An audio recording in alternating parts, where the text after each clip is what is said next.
Good afternoon, dear students. This is teacher María Milagros. I hope you're doing very well. In this video, you will find the content of our second lesson of economics for this school year. It's the second part and the continuation of our previous lesson, which is basic economic concepts. Last week, we saw part 1. Today, we're going to see part 2. Our class was, remember, on Wednesday, October the 20th. Now, what we did at first was check how much you remembered from the previous session. So we focused on resources, the types of resources, examples, your concepts, which you already copied, and also the effects of scarcity and what they are and what they imply for us in our daily lives. Remember that the effects of scarcity are choices because we have to choose because we have scarcity either of time, of money, etc. Then we have a rationing device, which is simply a way, a means of deciding who gets available resources and goods. It's something that we implement in order to ration the access to goods and services. For example, prices. Who access every good and every service? The people who are able to pay for it. That's it. And that is an effect of scarcity. And last but not least, we have competition.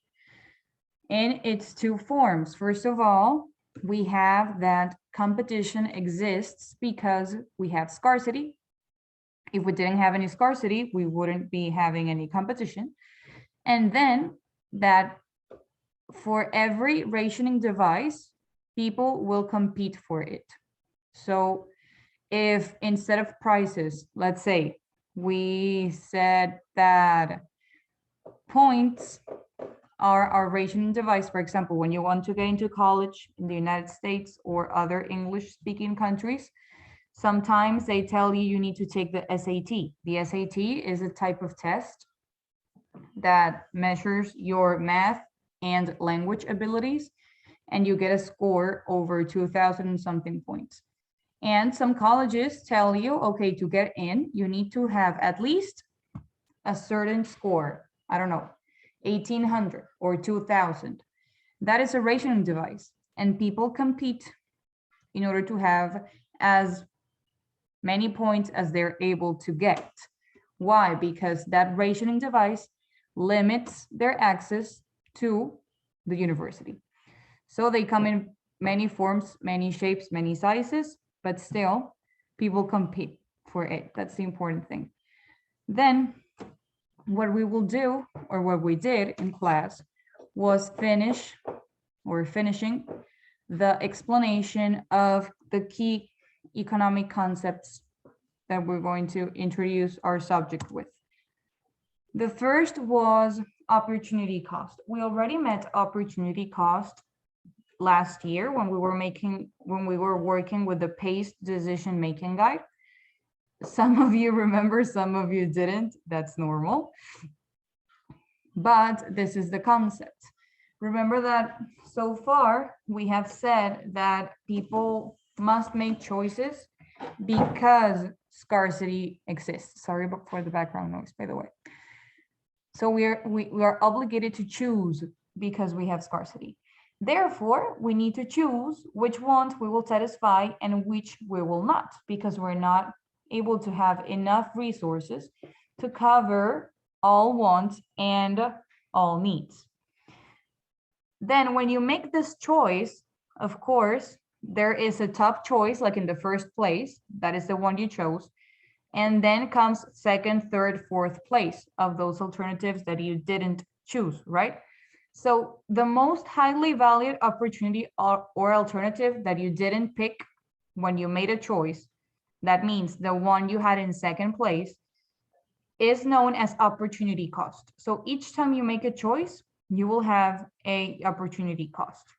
For example, if you had a free afternoon and your first plan was to go to the movies, and the second plan was to go to the park, and the third plan was staying at home playing video games, and you're trying to decide what to do, Well, maybe you really, really want to go to the movies, but considering that it's a closed space and we have COVID, then you choose the park instead and leave the video games option as the third option. So your choice is going to the park. Your second place was going to the movies because you weren't able to choose it, but you really wanted to, is the second most highly valued opportunity. And then you have the third place, the last place, which was the video games. This is another example in the same context.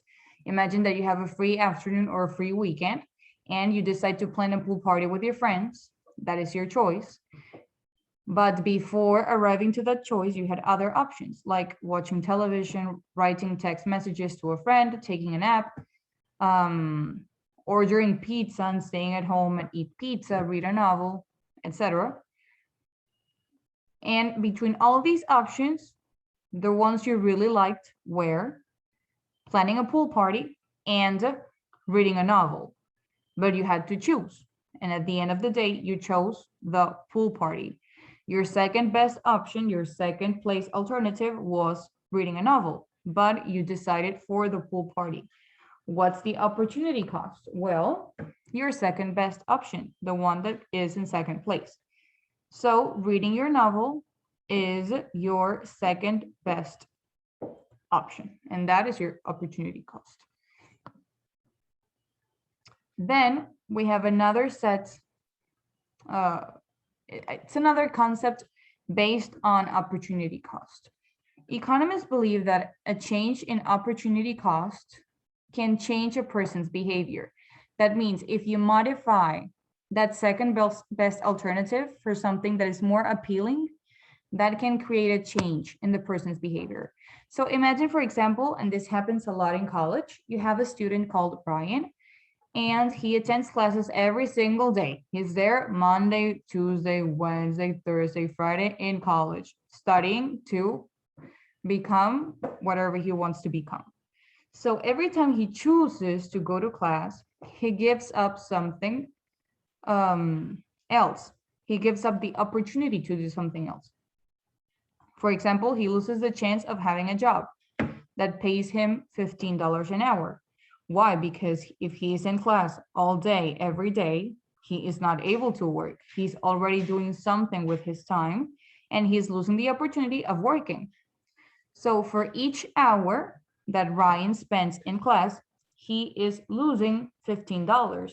You see, that is his opportunity cost, $15, because that is how much this imaginary job would pay him.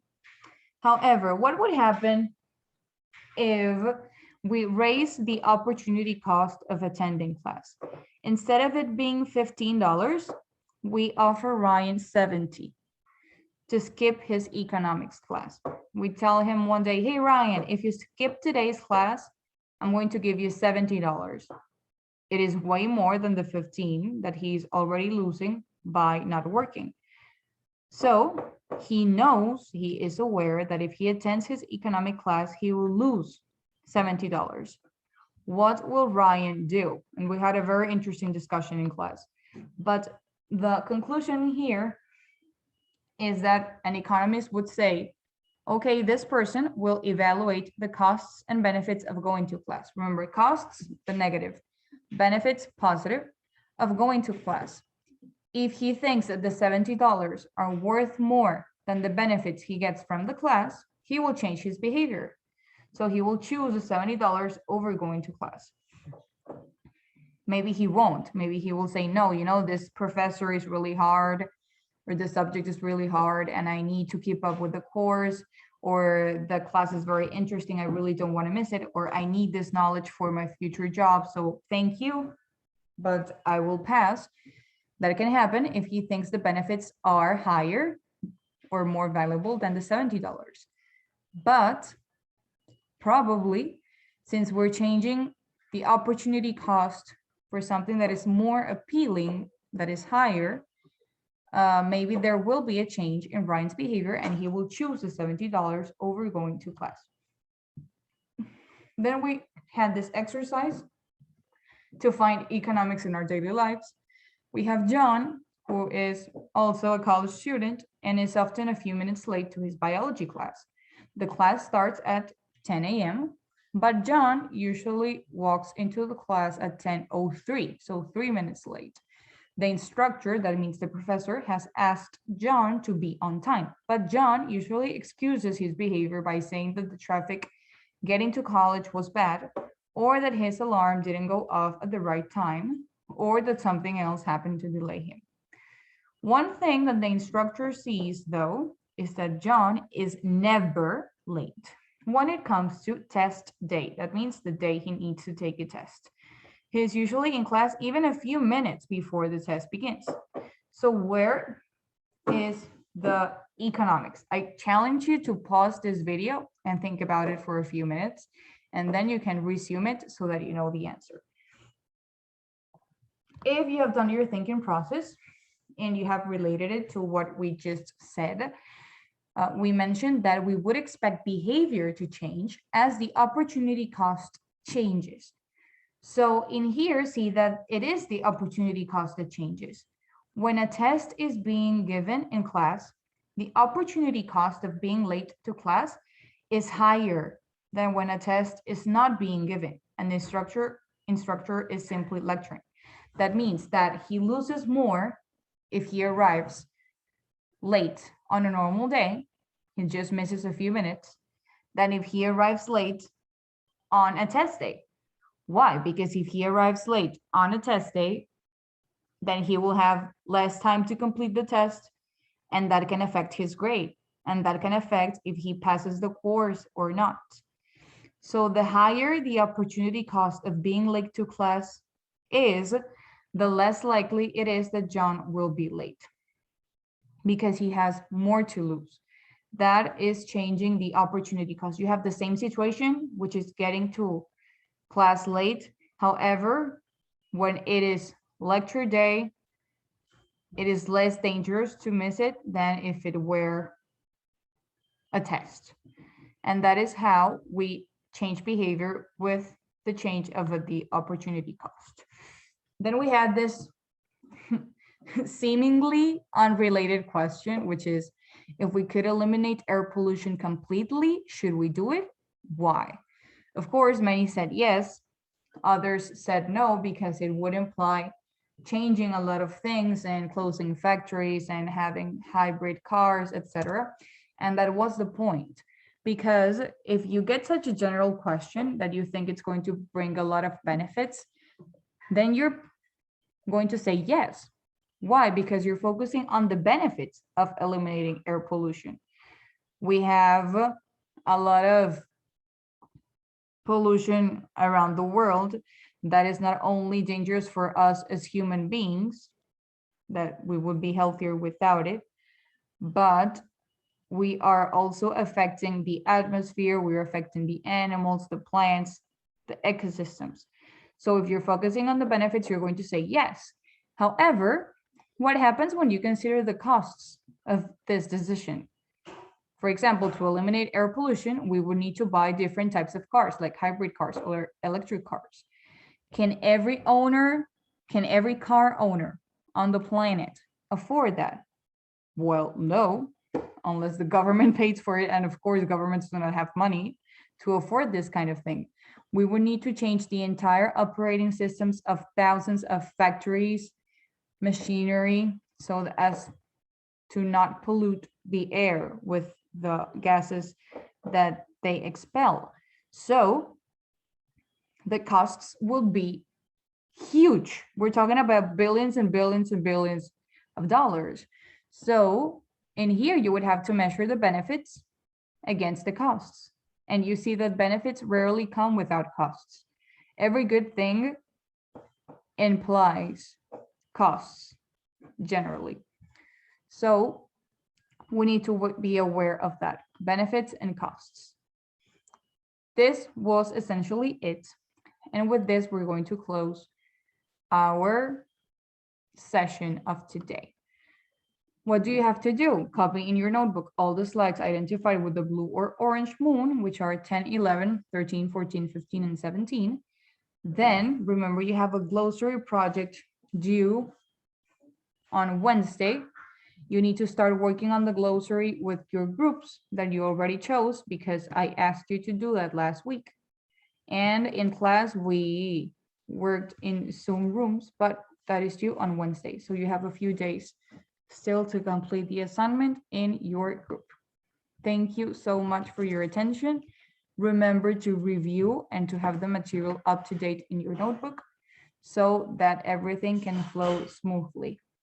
Take care and see you next Wednesday.